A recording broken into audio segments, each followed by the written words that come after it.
become willing to transcend the pattern that brought you here, because it may also be keeping you here.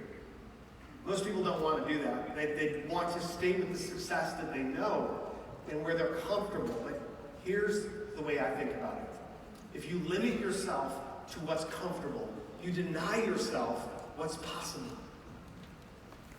If you limit yourself to what's comfortable, you're denying you that which you truly want, which is congruent with your purpose.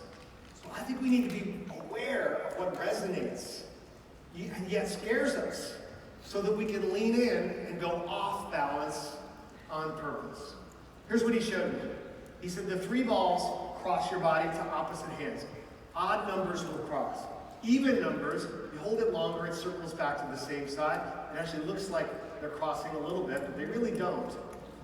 Unless you're doing variations or fancier tricks. But basic patterns don't cross, they actually stay on the same side. And when he showed me that, just like you, I went, oh. Yeah, like that's good information, right? And there was this moment in time where I had no clue, and then suddenly I knew the answer. As if I'd been to the 4-ball breakout session. And then I went home and I tried it again, and this time it still didn't work. Because I hadn't what? I hadn't practiced enough, yes. But the real key is I hadn't dropped enough. And I hadn't picked up the drops to confirm I was serious, and then continued to drop and pick up and drop and pick up, and then eventually get more specific about what I was trying to do. I've taught over the years thousands of people how to do this, and trust me, the only thing that separates those who can from those who can't is that those who can picked up more drops. Maybe dozens more, maybe just one, because you never know how close you are to that breakthrough moment. So it's about reframing that concept of failure or dropping or struggling, and understand that the struggling is not optional.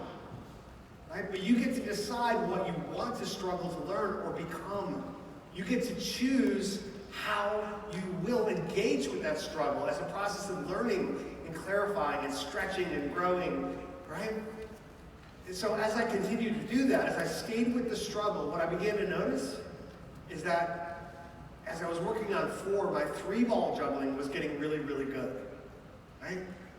The truth is I never got the hang of 4 until I tried what? 5. 5. If you think what you're doing now is difficult, it's probably time to try something harder. And when you do, this level's going to seem a lot easier. That's how we stretch, right? You don't master one level completely and decide to move on. You stretch into the uncertainty, and then the uncertainty stretches you. So 5 balls goes back to a crossing pattern, and what we're doing at this moment is building this visual metaphor for performance, and then we're going to layer on some additional content in just a minute. 5 goes back to crossing, but there's 3 in the air at all times. It looks like this. But there are some principles and keys that will enable you to manage the complexity of more in your life with greater control. Would you like to know them? Okay. 2 things. The first is obvious but hard to do. The second one may surprise you. First, when you add more, you have to keep looking up. Keep looking up. And I know that sounds like so motivational. And I'm sorry. It's like, keep looking up, everybody. Like it's about attitude. That's not what I'm saying. What I'm saying is it's about execution. Juggling is not about making great catches. It's about making perfect throws. Because if your throws are consistent and accurate, the catches just sort of happen, right? And the same is true when you're building your business or your legacy of life. It's, are you operating congruent to your values, toward your processes, toward your intentions and your goals, and are you executing up there, making adjustments as you go, focusing on execution. Let the results kind of take care of themselves. The moment I look down to confirm I'm making great catches, it's like, yeah, how are they coming in today? You can't see what's coming next, and you can't see the pattern. You can't understand the dynamics, the relationship between everything at work at once. Does that make sense? This also means when everyone around you is focusing on the drops or the challenges and saying, there's a problem, oh, and there's another one, and that'll never work, that when you can change their perspective, and say, I get that, I see why that's important, but remind me, what is it we're trying to accomplish? Why does it matter? And get reoriented to purpose. There's just going to be new answers that were not there before. That's what I mean when I say keep looking up. It's your leadership skill to redirect the focus in the midst of a challenge. Now, second thing I said might surprise you is when you add more to what you're doing, you have to slow down. Slow down. All right, and I know that's counterintuitive because life's moving so fast. But what I'm saying is if that's your only move is to accelerate when life does, is to just speed up and race it. Life has no problem speeding up as well. You're going to lose that race.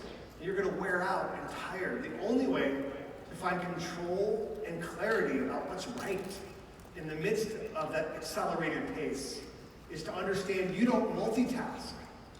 You don't. You perform what's called the quick switch, which is a term scientists coined to talk about how our brains engage multiple thoughts and challenges.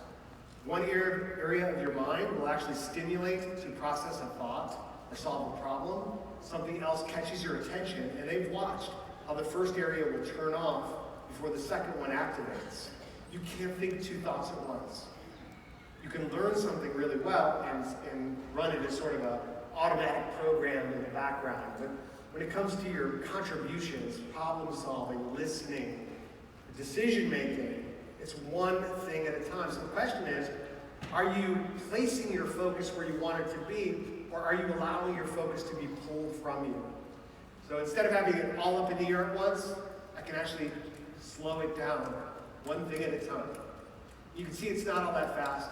And you can probably also see the pattern. Do you see it? A few of you? Some of you? Anybody? Hold on, wait. I want to make sure all of you get this. So at this point, we're going to implement some technology and help make this idea more abundantly clear. I think we're almost ready. Lights, please. Oh yeah.